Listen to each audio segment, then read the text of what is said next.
Temos o Aderley Santana. Ele perguntou, ele queria que eu comentasse um pouquinho mais sobre a estrutura espelhada. Espero que todo mundo ouvindo aí, eu já chequei o áudio, tá tudo certinho. Então vamos falar um pouquinho sobre a estrutura espelhada. A estrutura espelhada é o seguinte, uma história nada mais é do que uma mudança. Você nunca vai ficar exatamente do jeito que as coisas eram depois que uma história aconteceu. Uma história significativa. Então, mesmo se nada mudou num personagem, ele alterou outro personagem. Se nada mudou com nenhum personagem, eles alteraram um mundo, eles alteraram uma ideia. Sem mudança não há história. Tá? Então, o que você consegue ver é que se você chegar no meio do filme, você vê que a mudança começa de fato a acontecer, porque os eventos da história causaram uma alteração.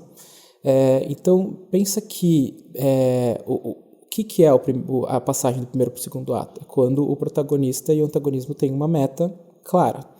O que é a passagem para o terceiro ato? É quando o antagonista e o protagonista eles têm uma meta sobre a última coisa que eles têm que fazer para eliminar o outro. Eles têm toda a informação e todos os recursos para eliminar o outro.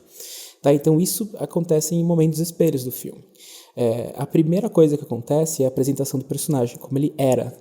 A última coisa é como ele ficou. O incidente incitante, que seria o que começa a história, né, o que começa o conflito, né, o Hans chegando e matando o cara e tomando todo mundo de refém, acontece no mesmo momento em que a resolução também acontece. Tudo isso você vê tudo como um espelho. Tá? E esse espelho se converge no meio ponto, no qual ele tem aí uma grande explosão, do qual você não sabe exatamente se o filme está a favor ou contra o personagem ser como ele é. Porque tudo que aconteceu naquele momento foi esse personagem sendo testado em relação a como ele é. Tá? E o que vai acontecer ele, a partir da metade, ele vai sofrer as consequências de estar agindo como ele sempre agiu. E ele pode se mudar ou se recusar a mudar. E isso pode ser uma coisa boa ou ruim. Tá? Então é isso que seria a estrutura espelhada. E você vai ver que muitas vezes coisas que você planta no momento do filme, ao se pagar, eles acabam conseguindo se pagar melhor se for no oposto do filme, porque brinca muito com essa ideia essa ideia quase renascentista aí, de que tudo é espelhado, tudo tem que ter uma simetria.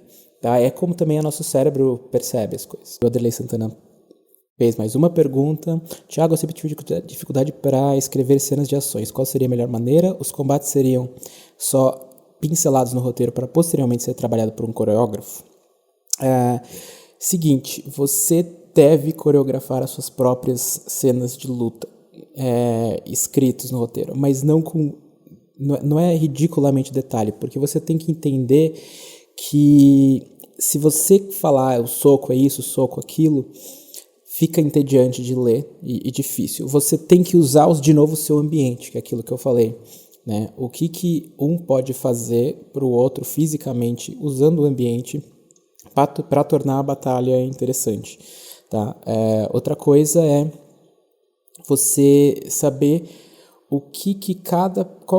quais são os riscos para cada personagem. Ou seja, você pode fazer com que um personagem fique xingando o outro ou falando outras coisas, porque todas as lutas que tem algum tipo de diálogo tem sempre 2 níveis de conflito.